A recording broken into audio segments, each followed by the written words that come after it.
Hopefully everybody is fighting the fight on the buy side and doing everything you can to stay in front of your clients and get people in the property. This video is more about listing side and what's happening right now that I got to tell you is doing a complete disservice to not only the listing agent, the buyer's agent, but the seller and the buyer as well. Let me explain. You know, when you have a property that you know is going to get multiple offers and you put in the MLS or you tell your seller, we're going to take the next 2 or 3 days to review all offers. We'll pick the best one and go back to them and select the best one. That way you know you're getting the best offer out there. I want to tell you that is a catastrophic mistake. And let me explain why. When you take a potential buyer and you pigeonhole them into a situation saying, listen, submit your best offer, we'll get back to you on Sunday or Monday after we review everything, and then you go back to them 2 and 3 days later, that winning offer, they're excited when you call them, but all of a sudden they start thinking, wait a minute, I know there's a lot of offers on the table here. And if I'm the best one, am I overpaying? Should I have done this? And that's where buyer's remorse kicks in heavily. Whereas that same buyer is at the beginning, when we list the property, we explain to our clients, we say, look, we're not gonna go this 3-day route. Number one, when you post that in your instructions on MLS, there's a lot of great buyers that say, you know what, I don't even wanna see it because I'm not getting into a bidding war. That's what really good buyers would say. But here's what happens if we go the alternative route, and that is collecting and accepting the best offers from the very beginning, is you get to set your own terms. And what I mean by that is this. When somebody gets something, you have to make sure that there's more to it and that it wasn't that easy. And so what we do is this.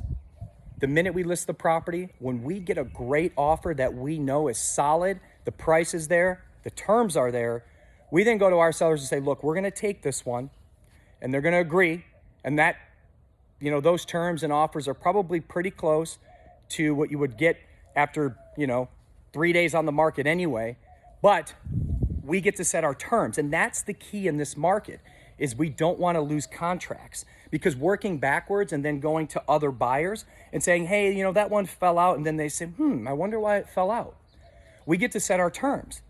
And so when we get that great offer on day one, we call back that buyer's agent. We say, look, here's the deal. We didn't want to get into a bidding war because we know that doesn't do anybody any good. So we're going to take your offer. We're going to remove it. But here's what else we're asking. We want to make sure that you're not going to nickel and dime the inspection. We want to make sure that every week we get our LSU. Can you agree to these terms? If you do, we will take your deal today. And the buyer's agent says, well, of course we can do that. And then here's what happens. They call their client, and the client is ecstatic because they got the deal done day one, and they will abide by our terms because they know now they got something fast and easy, in the sense of, hey, if that's all you're asking for from me, count me in. And that leads to way less problems down the line when it comes to our due diligence process. When you put something out there and somebody knows that they've paid top dollar over 10, 20, 30 offers out there, buyers start to think, oh my gosh, did I do the right thing here? But that same buyer that would have that mindset 3 days down the road would have a different mindset on the day that they submitted, because now they're ecstatic that they got it, but we also put new terms to them that they better be great buyers throughout the process. The whole mindset shifts. I'm telling you, do not put on MLS and do not instruct your seller that you're going to wait 3 days to review all offers. It puts you in a worse position. Take the great offers as soon as you can and set terms behind those great offers so you don't lose deals as they go into contract. It's the best tip I can give listing agents out there right now.